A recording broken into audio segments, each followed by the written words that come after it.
ಅಬ್ರಹಾಮ, ಇಸಾಕ, ಯಾಕೋಬರ ದೇವರಾಗಿರುವ ಕರ್ತನಾದ ಯೇಸುವಿನ ಮಧುರವಾದ ಹೆಸರಿನಲ್ಲಿ ನಿಮ್ಮೆಲ್ಲರಿಗೂ ಸಮಗ್ರ ಸತ್ಯವೇದ ಅಧ್ಯಯನ ಕಾರ್ಯಕ್ರಮಕ್ಕೆ ಪ್ರೀತಿಯ ಸ್ವಾಗತ. ನಮ್ಮ ಹಿಂದಿನ ಅಧ್ಯಯನದಲ್ಲಿ ಕರ್ತನಾದ ಯೇಸುವು ತನ್ನ ಶಿಷ್ಯರಿಗೆ ಕಲಿಸಿದ ಪ್ರಾರ್ಥನೆಯ ಉಳಿದರ್ಧ ಭಾಗವನ್ನು ವಿವರವಾಗಿ ಕಲಿತುಕೊಂಡೆವು.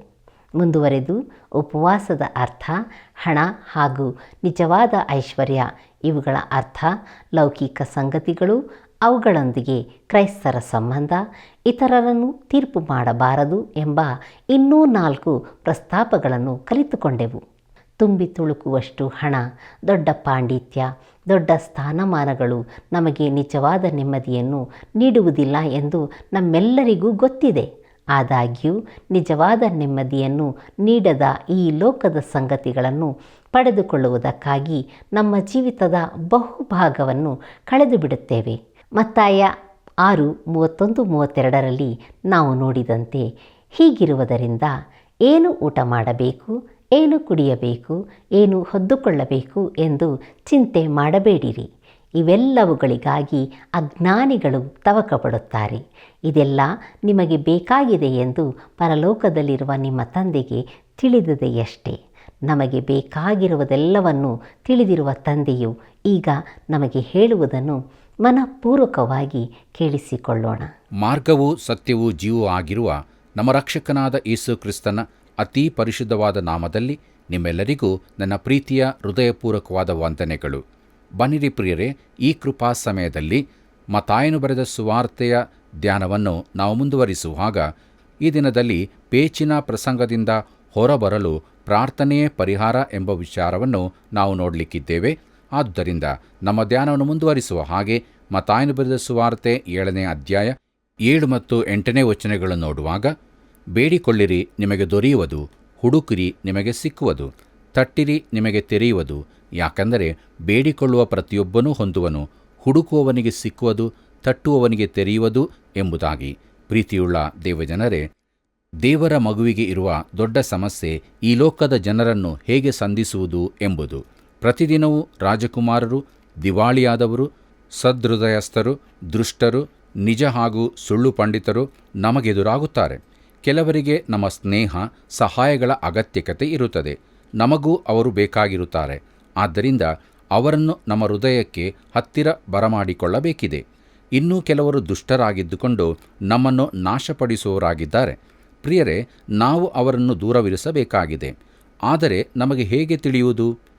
ಬೇಡಿಕೊಳ್ಳುವುದು, ತಟ್ಟುವುದು, ಹುಡುಕುವುದರ ಮೂಲಕ ಈ ವಚನಗಳನ್ನು ಬೇರೆ ಬೇರೆ ಸಂದರ್ಭಕ್ಕೂ ಉಪಯೋಗಿಸಬಹುದು. ಆದರೆ ಅದರ ಮೂಲ ಸಂದರ್ಭ ಇಂತಹ ಸಂದರ್ಭವೇ ಆಗಿರುತ್ತದೆ.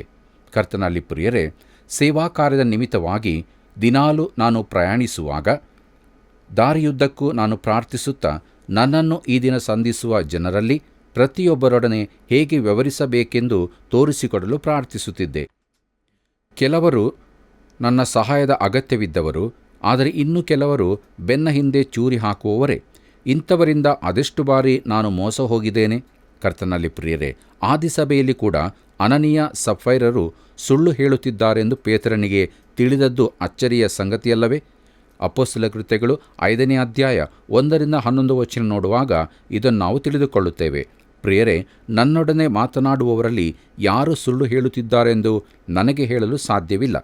ಆದಿಸಭೆಯವರಿಗಿದ್ದ ಆತ್ಮಿಕ ತಿಳುವಳಿಕೆ ನನ್ನಲ್ಲಿಲ್ಲ. ಪ್ರಿಯರೇ, ಈ ದಿನಗಳಲ್ಲಿ ಕೇವಲ ಕೆಲವೇ ಮಂದಿಗೆ ಈ ತಿಳುವಳಿಕೆ ಇರುತ್ತದೆಂದು ನಾನು ನಂಬುತ್ತೇನೆ ಮತ್ತು ಈ ತಿಳುವಳಿಕೆಗಾಗಿ ಪ್ರಾರ್ಥಿಸುವುದು ಅಗತ್ಯವಾಗಿದೆ. ಪ್ರಿಯರೇ, ನೀನು ಹೊಸಬರನ್ನು ಸಂಧಿಸುವಾಗ ಅವರೊಂದಿಗೆ ಹೇಗೆ ವ್ಯವಹರಿಸಬೇಕೆಂಬ ಜ್ಞಾನಕ್ಕಾಗಿ ದೇವರನ್ನು ಪ್ರಾರ್ಥಿಸುತ್ತೀಯೋ? ಇದು ಬಹು ಉತ್ತಮ ಕಾರ್ಯವಾಗಿದೆ ಎಂದು ನಾನು ಕಂಡುಕೊಂಡಿದ್ದೇನೆ. ದೇವರಿಗೆ ಮಹಿಮೆಯಾಗಲಿ. ಬನ್ನಿ ಪ್ರಿಯರೇ, ನಮ್ಮ ಧ್ಯಾನವನ್ನು ಮುಂದುವರಿಸುವ ಹಾಗೆ ಮತ್ತಾಯನು ಬರೆದ ಸುವಾರ್ತೆ 7ನೇ ಅಧ್ಯಾಯ 9-11 ವಚನಗಳನ್ನು ನೋಡೋಣ. ಅಲ್ಲಿ ಹೀಗೆ ಬರೆದದೆ, ನಿಮ್ಮಲ್ಲಿ ಯಾವನಾದರೂ ರೊಟ್ಟಿ ಕೇಳುವ ಮಗನಿಗೆ ಕಲ್ಲನ್ನು ಕೊಡುವನೇ? ಮೀನು ಕೇಳಿದರೆ ಹಾವನ್ನು ಕೊಡುವನೇ? ಹಾಗಾದರೆ ಕೆಟ್ಟವರಾದ ನೀವು ನಿಮ್ಮ ಮಕ್ಕಳಿಗೆ ಒಳ್ಳೆಯ ಪದಾರ್ಥಗಳನ್ನು ಕೊಡಬಲ್ಲವರಾದರೆ ಪರಲೋಕದಲ್ಲಿರುವ ನಿಮ್ಮ ತಂದೆಯು ತನ್ನನ್ನು ಬೇಡಿಕೊಳ್ಳುವವರಿಗೆ ಎಷ್ಟೋ ಹೆಚ್ಚಾಗಿ ಒಳ್ಳೆಯ ವರಗಳನ್ನು ಕೊಡುವನಲ್ಲವೇ ಎಂಬುದಾಗಿ. ಕರ್ತನಲ್ಲಿ ಪ್ರಿಯರೇ, ದೇವರು ನಮಗೆ ಮೇಲಿನ ಸಂದರ್ಭಗಳಲ್ಲಿ ಸಹಾಯ ಮಾಡುತ್ತಾನೆಂದು ಹೇಳಿಯದೆ, ಬಹು ಮುಖ್ಯವಾದ ಸ್ವರ್ಣ ನಿಯಮ ಇಲ್ಲಿದೆ. ಪ್ರೀತಿಯುಳ್ಳ ದೇವಜನರೇ, ನಮ್ಮ ಧ್ಯಾನ ಮುಂದುವರಿಸುವ ಹಾಗೆ ಮತ್ತಾಯನು ಬರೆದ ಸುವಾರ್ತೆ 7ನೇ ಅಧ್ಯಾಯ 12ನೇ ವಚನವನ್ನು ನೋಡೋಣ. ಅಂತೂ ಜನರು ನಿಮಗೆ ಏನೇನು ಮಾಡಬೇಕೆಂದು ಅಪೇಕ್ಷಿಸ್ತೀರೋ ಅದನ್ನೇ ನೀವು ಅವರಿಗೆ ಮಾಡಿರಿ, ಇದೇ ಧರ್ಮಶಾಸ್ತ್ರದ ಮತ್ತು ಪ್ರವಾದಿಗಳ ತಾತ್ಪರ್ಯ ಎಂಬುದಾಗಿ. ಪ್ರೀತಿಯುಳ್ಳ ದೇವಜನರೇ, ಹೊಸಬರನ್ನು ಸಂಧಿಸುವಾಗ ನೀವು ಹೇಗೆ ವ್ಯವಹರಿಸ್ತೀರಿ ನಮಗೆ ಗೊತ್ತಿಲ್ಲ. ನಾವು ಅವರನ್ನು ಹೀಗೆಯೇ ಎಂದು ತೀರ್ಪು ಮಾಡುವಂತಿಲ್ಲ. ಆದರೆ ಅವನೊಬ್ಬ ನಾಯಿಯೋ ಹಂದಿಯೋ ಎಂದು ನೀನು ತಿಳಿದುಕೊಳ್ಳಬೇಕಾಗಿದೆ. ಮೋಸಗಾರರ ಕುರಿತು ಎಚ್ಚರದಿಂದಿರಬೇಕು. ಹಾಗಾದರೆ ಏನು ಮಾಡಬೇಕು? ಅದಕ್ಕಾಗಿ ಪ್ರಾರ್ಥನೆ ಮಾಡು. ಅಂತೂ ಆದದರಿಂದ ಜನರು ನಿಮಗೆ ಏನೇನು ಮಾಡಬೇಕೆಂದು ಅಪೇಕ್ಷಿಸ್ತೀರೋ ಅದನ್ನೇ ನೀವು ಅವರಿಗೆ ಮಾಡಿರಿ. ಈ ಸೂತ್ರದಲ್ಲಿ ಆದದರಿಂದ ಅಥವಾ ಅಂತೂ ಎಂಬ ಶಬ್ದ ಬಹು ಪ್ರಾಮುಖ್ಯವಾದದ್ದು. ಪ್ರಿಯರೇ, ಇದು ಈ ಸೂತ್ರವನ್ನು ಹಿಂದಿನ ಭಾಗದೊಂದಿಗೆ ಜೋಡಿಸುತ್ತದೆ. ಅಂದರೆ ಅದು ಪ್ರಾರ್ಥನೆಯೊಡನೆ ಸಂಬಂಧಿಸುತ್ತದೆ. ಅದೆಲ್ಲವೂ ಒಂದೇ ಬಗೆಯಾಗಿ ಬರುತ್ತದೆ. ಪ್ರಿಯರೇ, ಈ ನಿಯಮಗಳನ್ನು ಮಾತ್ರ ತೆಗೆದುಕೊಂಡು ನೀನು ಅದರಂತೆ ಜೀವಿಸುತ್ತೀ ಎಂದು ಹೇಳಬೇಡ. ಕರ್ತನು ಏನು ಹೇಳುತ್ತಿದ್ದಾನೆಂದು ತಿಳಿದುಕೋ. ನಾವು ಪ್ರಾರ್ಥಿಸಿ ಹುಡುಕಿ ತಟ್ಟುವಾಗ ಮಾತ್ರವೇ ಈ ಸೂತ್ರಕ್ಕನುಸಾರ ಜೀವಿಸಲು ಸಾಧ್ಯವಿದೆ. ಕರ್ತನಲ್ಲಿ ಪ್ರಿಯರೇ, ಮುಂದುವರೆದು ನಾವು ನೋಡುವಾಗ 2 ಭಾಗಗಳು ಎಂಬುದಾಗಿ ಧ್ಯಾನಿಸಲಿಕ್ಕಿದ್ದೇವೆ. ಆದುದರಿಂದ ನಮ್ಮ ಧ್ಯಾನ ಮುಂದುವರಿಸುವ ಹಾಗೆ ಮತ್ತಾಯನು ಬರೆದ ಸುವಾರ್ತೆ 7ನೇ ಅಧ್ಯಾಯ 13 ಮತ್ತು 14ನೇ ವಚನಗಳನ್ನು ನೋಡೋಣ. ಇಕ್ಕಟ್ಟಾದ ಬಾಗಿಲಿಂದ ಒಳಕ್ಕೆ ಹೋಗಿರಿ. ನಾಶಕ್ಕೆ ಹೋಗುವ ಬಾಗಿಲು ದೊಡ್ಡದು, ದಾರಿ ಅಗಲವು, ಅದರಲ್ಲಿ ಹೋಗುವವರು ಬಹು ಜನ. ನಿತ್ಯ ಜೀವಕ್ಕೆ ಹೋಗುವ ಬಾಗಿಲು ಇಕ್ಕಟ್ಟು, ದಾರಿ ಬಿಕ್ಕಟ್ಟು, ಅದನ್ನು ಕಂಡು ಹಿಡಿಯುವವರು ಸ್ವಲ್ಪ ಜನ ಎಂಬುದಾಗಿ. ಪ್ರೀತಿಯುಳ್ಳ ಸಹೋದರ ಸಹೋದರಿಯರೇ, ಇಲ್ಲಿ ಕೊಡಲ್ಪಟ್ಟ ಚಿತ್ರಣ ಅಗಲವಾದ ಸಂಭ್ರಮ ಸಹಿತದ ದಾರಿ ಹಾಗೂ ಕಿರಿದಾದ ಇಕ್ಕಟ್ಟಿನ ಕತ್ತಲೆಯ ದಾರಿಗಳ ನಡುವಣ ಆಯ್ಕೆಯಲ್ಲ. ಆತನು ಒಂದು ಆಲಿಕೆಯ ವಿಚಾರದಲ್ಲಿ ಹೇಳುತ್ತಾನೆ. ಆಲಿಕೆಯ ಅಗಲವಾದ ಭಾಗದಿಂದ ಪ್ರವೇಶಿಸಿದರೆ ಅದು ಕ್ರಮೇಣ ಕಿರಿದಾಗುತ್ತಾ ಹೋಗಿ ಕೊನೆಗೆ ಮರಣ, ನಾಶನ, ನರಕದಲ್ಲಿ ಅಂತ್ಯವಾಗುತ್ತದೆ. ಆದರೆ ಆಲಿಕೆಯ ಸಪುರ ಭಾಗದಿಂದಲೂ ಪ್ರವೇಶಿಸಬಹುದು. ಅಲ್ಲಿ ಕ್ರಿಸ್ತನಿದ್ದಾನೆ. ಆತನೇ ಮಾರ್ಗವೂ ಸತ್ಯವೂ ಜೀವವೂ ಆಗಿದ್ದಾನೆ. ಪ್ರೀತಿಯುಳ್ಳ ದೇವಜನರೇ, ನಾನಾದರೂ ಅವುಗಳಿಗೆ ಜೀವವು ಇರಬೇಕೆಂತಲೂ ಅದು ಸಮೃದ್ಧಿಯಾಗಿ ಇರಬೇಕೆಂತಲೂ ಬಂದೆನು ಎಂಬುದಾಗಿ ಯೇಸು ಕ್ರಿಸ್ತನು ಯೋಹಾನ ಬರೆದ ಸುವಾರ್ತೆ 10ನೇ ಅಧ್ಯಾಯ 10ನೇ ವಚನದಲ್ಲಿ ಹೇಳಿದ್ದಾನೆ. ಪ್ರಿಯರೇ, ಆತನ ಸಂಗಡ ಮುಂದಕ್ಕೆ ಹೋದ ಹಾಗೆ ದಾರಿ ಅಗಲವಾಗುತ್ತಾ ಹೋಗುತ್ತದೆ. ಎಜ್ಕೇಲನ ಪ್ರವಾದನೆ ಗ್ರಂಥ 47ನೇ ಅಧ್ಯಾಯದಲ್ಲಿನ ಪ್ರವಾದನೆಯನ್ನು ಗಮನಿಸಿರಿ. ದೇವರ ಸಿಂಹಾಸನದಿಂದ ನೀರಿನ ಕಾಲುವೆ ಹೊರಟು ಮುಂದೆ ಹೋದಂತೆ ವಿಶಾಲವಾಗುತ್ತಾ ದೊಡ್ಡ ನದಿಯಾಯಿತು. ಇದು ದೇವರ ಮಗುವಿನ ಜೀವಿತದ ಚಿತ್ರಣವನ್ನು ನೀಡುತ್ತದೆ. ಪ್ರಿಯರೇ, ದಿನ ದಿನಕ್ಕೆ ಅದು ಉತ್ತಮವಾಗುತ್ತಾ ಹೋಗುತ್ತದೆ. ನಮ್ಮ ಕರ್ತನು ಈ ಕುರಿತಾಗಿಯೇ ಇಲ್ಲಿ ತಿಳಿಸಿರುವುದು. ಪ್ರೀತಿಯುಳ್ಳ ದೇವಜನರೇ, ನಮ್ಮ ಧ್ಯಾನವನ್ನು ಮುಂದುವರಿಸುವ ಹಾಗೆ ಮತ್ತಾಯನು ಬರೆದ ಸುವಾರ್ತೆ 7ನೇ ಅಧ್ಯಾಯ 15 ಮತ್ತು 16ನೇ ವಚನಗಳನ್ನು ನೋಡಿಕೊಳ್ಳೋಣ. ಸುಳ್ಳು ಪ್ರವಾದಿಗಳ ವಿಷಯದಲ್ಲಿ ಎಚ್ಚರವಾಗಿರಿ. ಅವರು ಕುರಿವೇಷ ಹಾಕಿಕೊಂಡು ನಿಮ್ಮ ಬಳಿಗೆ ಬರುತ್ತಾರೆ, ಆದರೆ ಒಳಗೆ ನೋಡಿದರೆ ಅವರು ಹಿಡುಕೊಂಡು ಹೋಗುವ ತೋಳಗಳೇ. ಅವರ ಫಲಗಳಿಂದ ಅವರನ್ನು ತಿಳಿದುಕೊಳ್ಳುವಿರಿ. ಮುಳ್ಳು ಗಿಡಗಳಲ್ಲಿ ದ್ರಾಕ್ಷೆ ಹಣ್ಣುಗಳನ್ನು, ಮದ್ದುಗುಣಿಕೆ ಗಿಡಗಳಲ್ಲಿ ಅಂಜೂರಗಳನ್ನು ಕೊಯ್ಯುವುದುಂಟೆ ಎಂಬುದಾಗಿ. ಪ್ರೀತಿಯುಳ್ಳ ದೇವಜನರೇ, ಇಸ್ರಾಯೇಲ್ಯರಿಗೂ ಸುಳ್ಳು ಪ್ರವಾದಿಗಳ ಕುರಿತಾಗಿ ಎಚ್ಚರಿಕೆ ಕೊಡಲ್ಪಟ್ಟಿತು. ಸಭೆಗೂ ಸುಳ್ಳು ಬೋಧಕರ ಕುರಿತು ಎಚ್ಚರಿಕೆ ಕೊಡಲ್ಪಟ್ಟಿದೆ. ಎರಡೂ ಥರದವರು ಕೂಡ ಕುರಿವೇಷ ಹಾಕಿಕೊಂಡು ಬರುತ್ತಾನೆ. ಪೇತ್ರನ ಬರೆದ 2ನೇ ಪತ್ರಿಕೆ 2ನೇ ಅಧ್ಯಾಯ 1ನೇ ವಚನದಲ್ಲಿ, ಆದರೆ ಇಸ್ರಾಯೇಲ್ ಜನರಲ್ಲಿ ಸುಳ್ಳು ಪ್ರವಾದಿಗಳು ಎದ್ದರಲ್ಲ, ಅದೇ ಪ್ರಕಾರ ನಿಮ್ಮಲ್ಲಿಯೂ ಸುಳ್ಳು ಬೋಧಕರು ಇರುವರು. ಅವರು ನಾಶಕರವಾದ ಮತಭೇದಗಳನ್ನು ಕಳ್ಳತನದಿಂದ ಹುಟ್ಟಿಸುವವರು, ತಮ್ಮನ್ನು ಕೊಂಡುಕೊಂಡ ಒಡೆಯನನ್ನು ಕೂಡ ತಾವು ಅರಿಯೆವು ಎಂದು ಹೇಳುವವರು ಆಗಿದ್ದು ಪಕ್ಕನೆ ತಮ್ಮ ಮೇಲೆ ನಾಶನವನ್ನು ಬರಮಾಡಿಕೊಳ್ಳುವರು ಎಂಬುದು. ಪ್ರಿಯರೇ, ನಾವು ಅವರನ್ನು ಅವರ ಫಲಗಳಿಂದ ತಿಳಿದುಕೊಳ್ಳಬೇಕಾಗಿದೆ. ಅದಕ್ಕಾಗಿ ಅವರ ಜೀವಿತಗಳನ್ನು ನಾವು ಗಮನಿಸಬೇಕು. ಪ್ರೀತಿಯುಳ್ಳ ದೇವಜನರೇ, ನಮ್ಮ ಧ್ಯಾನವನ್ನು ಮುಂದುವರಿಸುವ ಹಾಗೆ ಮತ್ತಾಯನು ಬರೆದ ಸುವಾರ್ತೆ 7ನೇ ಅಧ್ಯಾಯ 21ನೇ ವಚನವನ್ನು ನೋಡೋಣ. ಅಲ್ಲಿ ಹೀಗೆ ಬರುತ್ತದೆ, ನನ್ನನ್ನು ಸ್ವಾಮಿ ಸ್ವಾಮಿ ಅನ್ನುವವರೆಲ್ಲರೂ ಪರಲೋಕ ರಾಜ್ಯದಲ್ಲಿ ಸೇರುವವರೆಂದು ನೆನೆಸಬೇಡಿರಿ. ಪರಲೋಕದಲ್ಲಿರುವ ನನ್ನ ತಂದೆಯ ಚಿತ್ತದಂತೆ ನಡೆಯುವವನೇ ಪರಲೋಕ ರಾಜ್ಯಕ್ಕೆ ಸೇರುವನು ಎಂಬುದಾಗಿ. ಪ್ರೀತಿಯುಳ್ಳ ದೇವಜನರೇ, ನೀನು ಎಲ್ಲರೊಡನೆಯೂ ಪರ್ವತ ಪ್ರಸಂಗದ ನಿಯಮಗಳಿಗೆ ತಕ್ಕಂತೆ ನಾನು ಜೀವಿಸುತ್ತೇನೆಂದು ಹೇಳಿಕೊಳ್ಳಬಹುದು. ಆದರೆ ನೀನು ಪರಲೋಕದಲ್ಲಿನ ತಂದೆಯ ಚಿತ್ತವನ್ನು ನೆರವೇರಿಸುತ್ತಾ ಇದ್ದೀಯೋ ಎಂಬುದೇ ಮುಖ್ಯ ಪ್ರಶ್ನೆಯಾಗಿದೆ. ನೀನು ಆತನ ಚಿತ್ತ ನೆರವೇರಿಸುವನಾದರೆ ನಿನಗೆ ಒಬ್ಬ ರಕ್ಷಕನ ಅವಶ್ಯಕತೆ ಇದೆ ಎಂಬುದನ್ನು ಅರಿತುಕೊಂಡು ಕ್ರಿಸ್ತನ ಬಳಿಗೆ ಬರುತ್ತಿ. ಪ್ರೀತಿಯುಳ್ಳ ದೇವಜನರೇ, ನಮ್ಮ ಧ್ಯಾನವನ್ನು ಮುಂದುವರಿಸುವ ಹಾಗೆ ಮತ್ತಾಯನು ಬರೆದ ಸುವಾರ್ತೆ 7ನೇ ಅಧ್ಯಾಯ 22 ಮತ್ತು 23ನೇ ವಚನಗಳನ್ನು ನೋಡೋಣ. ಸ್ವಾಮಿ, ಸ್ವಾಮಿ, ನಿನ್ನ ಹೆಸರಿನ ಮೇಲೆ ನಾವು ಬೋಧನೆ ಹೇಳಲಿಲ್ಲವೇ? ನಿನ್ನ ಹೆಸರಿನ ಮೇಲೆ ಅನೇಕ ಮಹತ್ಕಾರ್ಯಗಳನ್ನು ಮಾಡಲಿಲ್ಲವೇ ಎಂದು ಆ ದಿನದಲ್ಲಿ ಎಷ್ಟೋ ಜನರು ನನಗೆ ಹೇಳುವರು. ಆಗ ನಾನು ಅವರಿಗೆ, ನಾನೆಂದೂ ನಿಮ್ಮ ಗುರುತು ಕಾಣೆನು, ಧರ್ಮವನ್ನು ಮೀರಿ ನಡೆಯುವವರೇ, ನನ್ನಿಂದ ತೊಲಗಿ ಹೋಗಿರಿ ಎಂದು ಎಲ್ಲರ ಮುಂದೆ ಹೇಳಿಬಿಡುವೆನು ಎಂಬುದಾಗಿ. ಪ್ರೀತಿಯುಳ್ಳ ದೇವಜನರೇ, ಈ ವಚನಗಳು ಇಂದಿನ ವಿಶ್ವಾಸಿಗಳಿಗೆ ಅನ್ವಯಿಸುವುದಿಲ್ಲ. ಪ್ರತಿಯೊಬ್ಬ ವಿಶ್ವಾಸಿಯು ಜೀವಂತನಾಗಿದ್ದರೂ ಸತ್ತಿದ್ದರೂ ಕರ್ತನನ್ನು ಆಕಾಶದಲ್ಲಿ ಸಂಧಿಸುತ್ತಾನೆ. ಕರ್ತನು ಅವರ್ಯಾರಿಗೂ ನನ್ನನ್ನು ಬಿಟ್ಟು ತೊಲಗಿರಿ ಎಂದು ಹೇಳುವುದಿಲ್ಲ. ಈ ಭಾಗವು ಮಹಾಸಂಕಟ ಕಾಲ ಮತ್ತು 1000 ವರ್ಷದ ಆಳಿಕೆಗೆ ಸಂಬಂಧಿಸಿದ್ದು. ಮಹಾಸಂಕಟ ಕಾಲದಲ್ಲಿ ಉಳಿದು ಹೋದವರಿಗೆ ಪರ್ವತ ಪ್ರಸಂಗವು ವಿಶೇಷವಾದ ಅರ್ಥ ಕೊಡುವಂಥದ್ದಾಗಿದೆ. ಕರ್ತನಲ್ಲಿ ಪ್ರಿಯರೇ, ನಾಮಧೇಯ ಕ್ರೈಸ್ತರಿಗೆ ಇಲ್ಲಿ ಒಂದು ಎಚ್ಚರಿಕೆಯೂ ಇದೆ ಮತ್ತು ಎಲ್ಲ ವಿಶ್ವಾಸಿಗಳಿಗೂ ಕೂಡ. ಈ ದಿನಗಳಲ್ಲಿ ಅದ್ಭುತಗಳನ್ನು ಮಾಡುವವರ ಕುರಿತಾಗಿ ಜನರು ಮಾತನಾಡುತ್ತಾ ನನಗೆ ಹೀಗೆ ಹೇಳುತ್ತಾರೆ: ದೇವರು ಖಂಡಿತವಾಗಿ ಅವರ ಸಂಗಡ ಇದ್ದಾನೆ ಎಂದು. ಮೇಲಿನ ವಚನಗಳ ಬೆಳಕಿನಲ್ಲಿ ಇದು ಸತ್ಯವೆಂದು ನಾವು ಹೇಳಬಹುದೋ? ಅನೇಕ ತಪ್ಪು ಬೋಧನೆಯ ಗುಂಪುಗಳ ನಾಯಕರ ಬಾಯಲ್ಲಿ ಕ್ರಿಸ್ತನ ಹೆಸರು ಬರುತ್ತದೆ. ಆದರೆ ಕ್ರಿಸ್ತನ ಹೆಸರನ್ನಾಗಲಿ ಸತ್ಯವೇದವನ್ನಾಗಲಿ ಉಪಯೋಗಿಸುವವರೆಲ್ಲರೂ ಸರಿಯೆಂದು ಹೇಳುವುದಕ್ಕಾಗುವುದಿಲ್ಲ. ಆದರೆ ಹೊರಗಿನ ತೋರಿಕೆ ವಿಶೇಷವಲ್ಲ. ಕ್ರೂಜಿತನಾದ ಜೀವಿಸುವ ರಕ್ಷಕನೊಂದಿಗೆ ನಮಗಿರುವ ಆಂತರಿಕ ಸಂಬಂಧವೇ ವಿಶೇಷವಾದದ್ದು. ಆದ್ದರಿಂದ ಪ್ರಿಯರೇ, ನಮ್ಮ ಜೀವಿತದಲ್ಲಿ ಎಚ್ಚರವಾಗಿದ್ದುಕೊಂಡು ಎಲ್ಲ ವಿಚಾರಗಳನ್ನು ದೇವರ ವಾಕ್ಯದ ಬೆಳಕಿನಲ್ಲಿ ಪರೀಕ್ಷಿಸುತ್ತಾ ಸರಿಯಾದದನ್ನು ಹಿಡಿದುಕೊಂಡವರಾಗಿ ನಂಬಿಕೆಯಲ್ಲಿ ಮುಂದೆ ಸಾಗುವ ಜೀವಿತ ನಮ್ಮದಾಗಬೇಕು. ಬನ್ನಿ ಪ್ರಿಯರೇ, ಮುಂದುವರೆದು ನಾವು ನೋಡುವಾಗ 2 ರೀತಿಯ ಅಸ್ಥಿವಾರಗಳ ಬಗ್ಗೆ ನೋಡುತ್ತೇವೆ.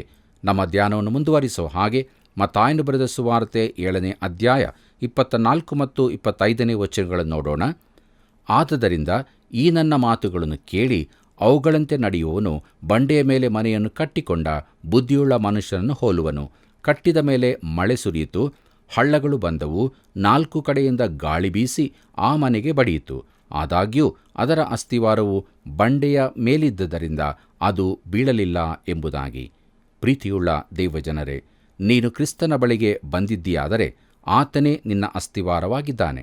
ಹಾಕಿರುವ ಅಸ್ಥಿವಾರವು ಯೇಸು ಕ್ರಿಸ್ತನೇ.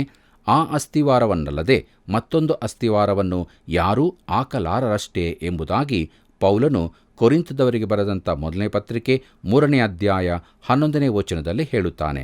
ಪ್ರೀತಿಯುಳ್ಳ ದೇವಜನರೇ, ನೀನು ಕ್ರಿಸ್ತನಲ್ಲಿ ನೆಲೆಯಾಗಿರುವುದಾದರೆ ಆ ಅಸ್ಥಿವಾರದ ಮೇಲೆ ಕಟ್ಟಬಹುದು. ಪರಿಶುದ್ಧಾತ್ಮನಿಗೆ ಒಳಪಡುವುದರಿಂದ ನೀನು ಸತ್ಯವೇದದಲ್ಲಿರುವ ಚಿನ್ನ, ಬೆಳ್ಳಿ, ರತ್ನಗಳ ಜೀವಿತವನ್ನು ಕಟ್ಟಿಕೊಳ್ಳಬಹುದು. ಆದರೆ ಇನ್ನೊಂದು ಅಸ್ಥಿವಾರವೂ ಕೂಡ ಇದೆ. ಪ್ರೀತಿಯುಳ್ಳ ಸಹೋದರ ಸಹೋದರಿಯರೇ, ನಮ್ಮ ಧ್ಯಾನ ಮುಂದುವರಿಸುವ ಹಾಗೆ ಮತ್ತಾಯನು ಬರೆದ ಸುವಾರ್ತೆ 7ನೇ ಅಧ್ಯಾಯ 26 ಮತ್ತು 27ನೇ ವಚನಗಳನ್ನು ಧ್ಯಾನ ಮಾಡೋಣ. ಅಲ್ಲಿ ಹೀಗೆ ನೋಡುತ್ತೇವೆ: ಆದರೆ ಈ ನನ್ನ ಮಾತುಗಳನ್ನು ಕೇಳಿಯೂ ಅವುಗಳಂತೆ ನಡೆಯದ ಪ್ರತಿಯೊಬ್ಬನು ಉಸುಬಿನ ಮೇಲಿನ ಮನೆಯನ್ನು ಕಟ್ಟಿಕೊಂಡ ಬುದ್ಧಿಹೀನ ಮನುಷ್ಯನನ್ನು ಹೋಲುವನು. ಕಟ್ಟಿದ ಮೇಲೆ ಮಳೆ ಸುರಿಯಿತು, ಹಳ್ಳಗಳೂ ಬಂದವು, 4 ಕಡೆಯಿಂದ ಗಾಳಿ ಬೀಸಿ ಆ ಮನೆಗೆ ಹೊಡೆಯಿತು. ಆಗ ಅದು ದಡಮ್ಮನೆ ಕಡಕೊಂಡು ಬಿತ್ತು ಎಂಬುದಾಗಿ.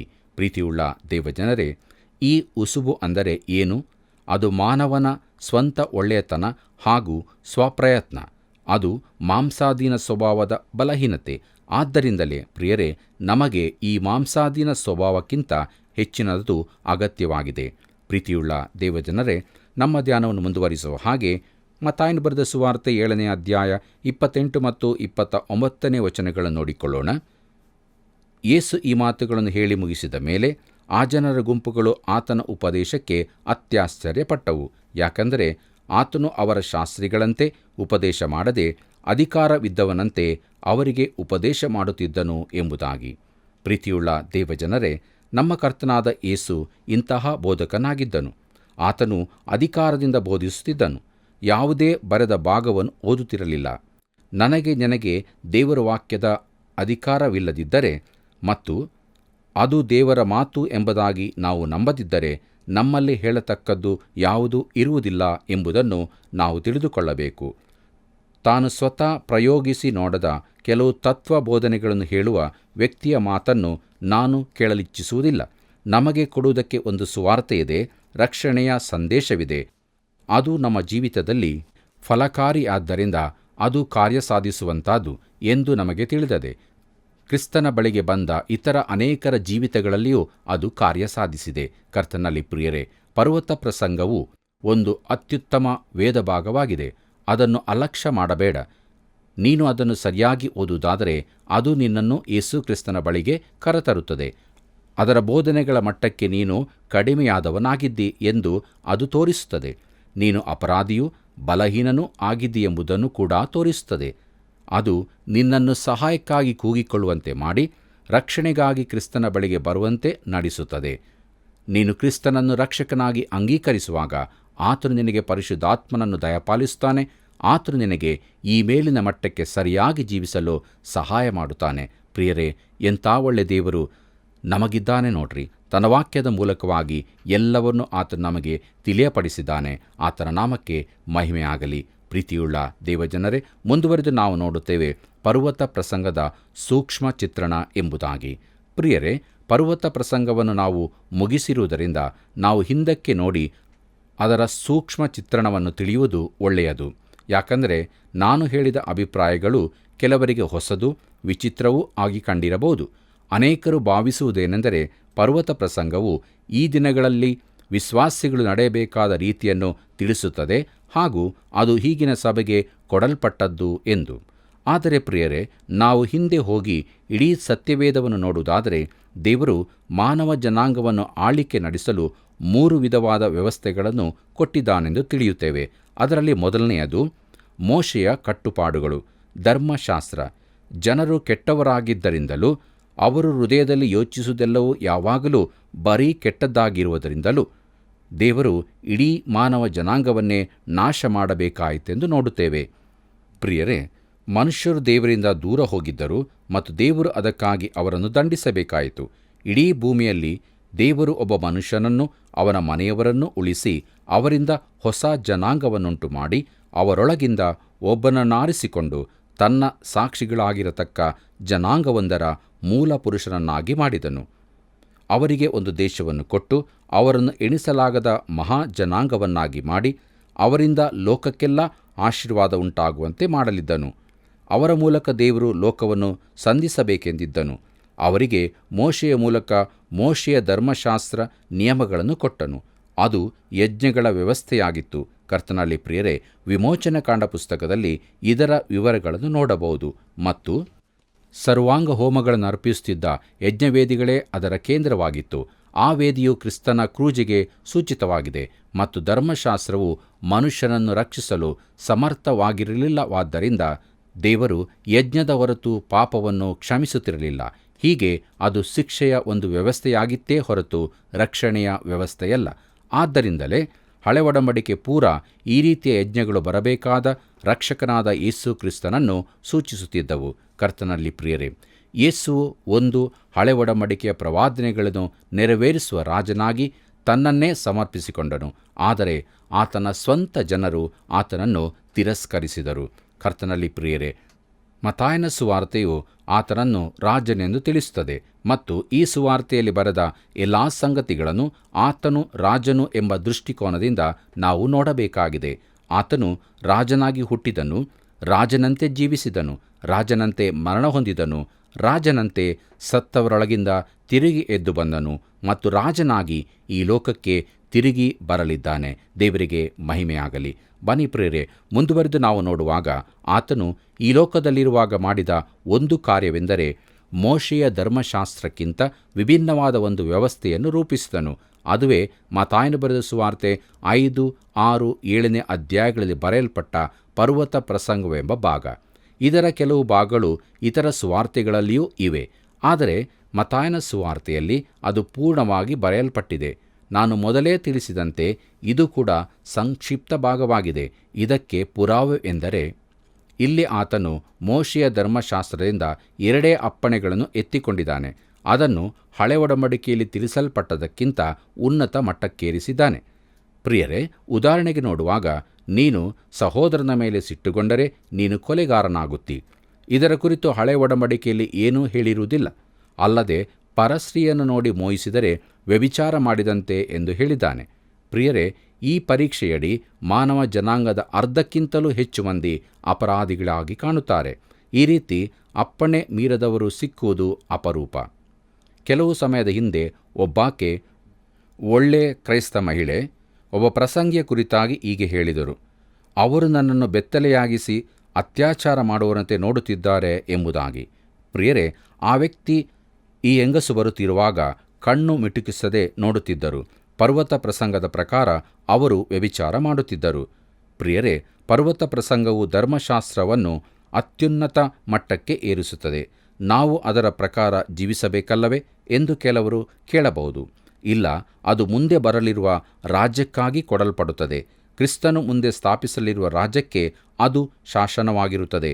ಅದರಲ್ಲಿ ಬಹು ವಿಶೇಷವಾದ ನಿಯಮಗಳೂ ಕೊಡಲ್ಪಟ್ಟಿವೆ. ಆದರೆ ಈಗಿನ ದಿನಗಳಿಗಾಗಿ ನಮಗೆ ಬೇರೆಯೇ ವ್ಯವಸ್ಥೆ ಇರುತ್ತದೆ. ನೀನು ಕೃಪಾಯುಗದಲ್ಲಿ, ಇಲ್ಲವೇ ಪರಿಶುದ್ಧಾತ್ಮನ ಯುಗದಲ್ಲಿ ಜೀವಿಸುತ್ತಿದ್ದೇವೆ. ಅದು ದೇವರು ನಮಗೆ ಕೃಪೆಯಿಂದ ರಕ್ಷಿಸುವ ಕಾಲವಾಗಿದೆ.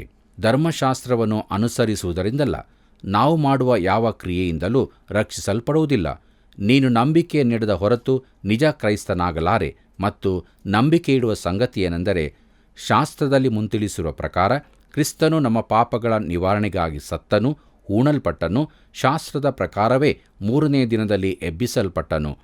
ಕೊರಿಂಥದವರಿಗೆ ಬರೆದಂಥ 1ನೇ ಪತ್ರಿಕೆ 15ನೇ ಅಧ್ಯಾಯ 3 ಮತ್ತು 4ನೇ ವಚನಗಳಲ್ಲಿ ನಾವಿದನ್ನು ಕಾಣುತ್ತೇವೆ.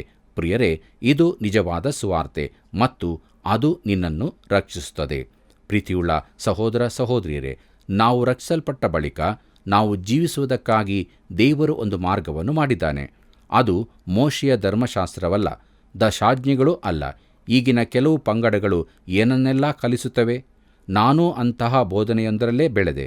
ನಮ್ಮ ಪ್ರಥಮ ಬೋಧನಾ ಪುಸ್ತಕದಲ್ಲಿ ಪವಿತ್ರ ಜೀವಿತದ ಕುರಿತು ಹೇಳುವಾಗ ದಶಾಜ್ಞೆಗಳ ಕುರಿತು ಹೇಳುತ್ತದೆ. ಒಂದು ವೇಳೆ ನೀನು ಎಲ್ಲ 10 ಅಪ್ಪಣೆಗಳನ್ನು ಕೈಕೊಂಡಿರುವುದಾದರೂ ಅದು ನಿನ್ನನ್ನು ರಕ್ಷಿಸಲಾರದು. ಯಾಕಂದರೆ ನಿನ್ನನ್ನು ರಕ್ಷಿಸುವಂತಾದು ಕರ್ತನಾದ ಯೇಸು ಕ್ರಿಸ್ತನ ಮೇಲಣ ನಂಬಿಕೆಯೇ ಆಗಿದೆ. ಆದ್ದರಿಂದ ಧರ್ಮಶಾಸ್ತ್ರವು ನಿನ್ನನ್ನು ರಕ್ಷಿಸಲಾರದು. ಕರ್ತನಲ್ಲಿ ಪ್ರೀತಿಯುಳ್ಳ ಸಹೋದರ ಸಹೋದರಿಯರೇ, ಧರ್ಮಶಾಸ್ತ್ರವು ಜೀವಿತ ನಡೆಸುವ ಒಂದು ವಿಧಾನವೂ ಅಲ್ಲ. ಅದು ಕ್ರೈಸ್ತ ಜೀವಿತದ ವಿಧಾನ ಕೂಡ ಅಲ್ಲ. ಹಾಗಾದರೆ ನಾವು ಅದನ್ನು ಮೀರಬಹುದೋ ಎಂದು ಯಾರಾದರೂ ಕೇಳಬಹುದು. ಆದರೆ ಅದನ್ನು ಮೀರುವ ಸ್ವಾತಂತ್ರ್ಯ ನಿನಗೆ ಕೊಡಲ್ಪಟ್ಟಿಲ್ಲ. ಆದರೆ ನಮಗಿರುವ ಜೀವನ ವಿಧಾನವು ದಶಾಜ್ಞೆಗಳಿಗಿಂತ ಉನ್ನತ ಮಟ್ಟದ್ದು ಎಂದು ಮಾತ್ರ ಅದು ತಿಳಿಸುತ್ತದೆ. ಆದರೆ ಪರ್ವತ ಪ್ರಸಂಗವು ಧರ್ಮಶಾಸ್ತ್ರವನ್ನು ಅತ್ಯುನ್ನತ ಮಟ್ಟಕ್ಕೆ ಏರಿಸಿದೆ ಎಂದು ನೀವೇ ಹೇಳಿದರಲ್ಲ. ಆದ್ದರಿಂದ ಅದು ನಮ್ಮ ಜೀವಿತ ವಿಧಾನವಾಗಬಹುದಲ್ಲ ಎಂದು ನೀವು ಕೇಳಬಹುದು. ಆದರೆ ಹಾಗಲ್ಲ. ಎಂದಾದರೂ ನೀವು ಪರ್ವತ ಪ್ರಸಂಗದಲ್ಲಿನ ನಿಯಮಗಳನ್ನು ಕೈಕೊಳ್ಳಬಹುದೋ ಎಂದು ಯೋಚಿಸಿದ್ದೀರಾ? ಕರ್ತನಲ್ಲಿ ಪ್ರಿಯರೇ, ಯೋಚಿಸುವಂಥ ಸಮಯ ನಮ್ಮದಾಗಿದೆ. ಪ್ರಿಯರೇ, ನಾವು ದೇವವಾಕ್ಯದ ಬೆಳಕಿನಲ್ಲಿ ನಮ್ಮ ಜೀವಿತವನ್ನು ಪರೀಕ್ಷೆ ಮಾಡಿಕೊಳ್ಳೋಣವ. ಕರ್ತನಲ್ಲಿ ಪ್ರಿಯರೇ, ನಮ್ಮ ಕಾರ್ಯಕ್ರಮದ ಅಂತ್ಯಭಾಗಕ್ಕೆ ನಾವು ಬಂದಿರುವಾಗ ಕೊನೆಯದಾಗಿ ಒಂದು ಅಚ್ಚರಿಯ ಮಾತನ್ನು ಕೇಳಬಲ್ಲಿರೋ? ಪರ್ವತ ಪ್ರಸಂಗದಿಂದಾಗಿ ಸಭೆಯಲ್ಲಿ ಬೇರೆ ಎಲ್ಲದಕ್ಕಿಂತ ಹೆಚ್ಚಿನ ಕಪಟಿಗಳು ಇರುವಂಥದ್ದಾಗಿದೆ. ಸಭೆಯ ಸದಸ್ಯನಾಗಿದ್ದು ಉನ್ನತ ಅಧಿಕಾರಿಯಾಗಿದ್ದವನೊಬ್ಬನು ಅನಾಗರಿಕನಂತೆ ದುರ್ಭಾಷೆ ಮಾತನಾಡುವವನಾದರೂ ತಾನೊಬ್ಬ ನಿಜ ಕ್ರೈಸ್ತನೆಂದು ಭಾವಿಸಿದವನ ಕುರಿತಾಗಿ ನಾನು ಹಿಂದೆ ಹೇಳಿದ್ದೆ. ಆದರೆ ನಿಜವಾಗಿ ಪರ್ವತ ಪ್ರಸಂಗದ ಬೆಳಕನ್ನು ಅವನ ಮೇಲೆ ಚೆಲ್ಲಿದಾಗ ಅವನು ಅದನ್ನು ಒಪ್ಪಿಕೊಂಡಿದ್ದ ಮಾತ್ರ, ಆದರೆ ಅದನ್ನು ಕೈಕೊಂಡಿರಲಿಲ್ಲವೆಂದು ನನಗೆ ತಿಳಿದು ಬಂತು. ಪ್ರಿಯರೇ, ಅವನಿಂದ ಅದನ್ನು ಕೈಕೊಳ್ಳುವುದು ಸಾಧ್ಯವೂ ಇರಲಿಲ್ಲ. ಅದರ ಪ್ರಕಾರ ಜೀವಿಸಲು ಯಾರಿಂದಲೂ ಆಗದು. ಅದು ಧರ್ಮದ ಒಂದು ಮುಖವಾಡವನ್ನು ಮಾತ್ರ ಒದಗಿಸುತ್ತದೆ. ಅನೇಕರು ತಮ್ಮ ಹೃದಯ ಬದಲಾಗದಿದ್ದಾಗ ಇದನ್ನು ಧರಿಸಿಕೊಳ್ಳುತ್ತಾರೆ. ಆದರೆ ಮಾನವನ ಹೃದಯವು ಮೊದಲು ಬದಲಾಗಬೇಕಾಗಿದೆ. ಆದುದರಿಂದ ಕರ್ತನಲ್ಲಿ ಪ್ರಿಯರೇ, ಮನುಷ್ಯಕುಮಾರನು ಯೇಸು ಕ್ರಿಸ್ತನು ಕೆಟ್ಟು ಹೋಗಿರುವುದನ್ನೇ ಹುಡುಕಿ ರಕ್ಷಿಸುವುದಕ್ಕೆ ಬಂದನು. ನಮ್ಮಲ್ಲಿರುವ ಅತೀ ಕೆಟ್ಟದಾದ ಹೃದಯವನ್ನು ಆತನಿಗೆ ಕೊಡುವುದಾದರೆ ಆತನು ನಮಗೆ ನೂತನ ಹೃದಯ, ನೂತನ ಮನಸ್ಸನ್ನು ಕೊಡುತ್ತಾನೆ.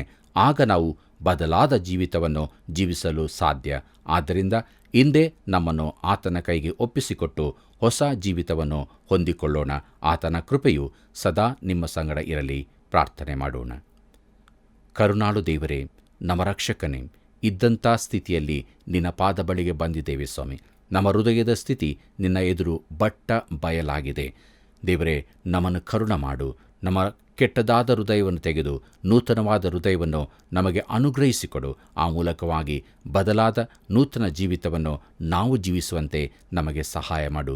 ಯಾರ್ಯಾರು ಇನ್ನೂ ಲೋಕದವರಾಗಿ ಕಠಿಣ ಹೃದಯವುಳ್ಳವರಾಗಿ ಜೀವಿಸ್ತಾ ಇದ್ದಾರೋ ಅಂಥವರನ್ನು ಕರುಣಿಸು. ನಿನ್ನ ವಾಕ್ಯದ ಮೂಲಕ ಅವರ ಹಳೆ ಹೃದಯವನ್ನು ಒಡೆದು ಹಾಕಿ ನೂತನ ಹೃದಯವನ್ನು ಕೊಟ್ಟು ನಿತ್ಯ ಜೀವದ ನಿರೀಕ್ಷೆಗೆ ನಡೆಸು. ನಿನಗೆ ಮಾತ್ರ ಎಲ್ಲರ ಜೀವಿತದಲ್ಲಿ ಮಹಿಮೆಯಾಗಲಿ. ಯೇಸುವಿನ ನಾಮದಲ್ಲಿ ಬೇಡಿದೆವು ತಂದೆ, ಆಮೆನ್. ದೇವ ಮಕ್ಕಳೇ, ಇದುವರೆಗೆ ಜೀವವುಳ್ಳ ವಾಕ್ಯದ ಅಧ್ಯಯನದ ಮೂಲಕ ಕರ್ತನ ಸ್ವರವನ್ನು ಕೇಳಿಸಿಕೊಂಡೆವು.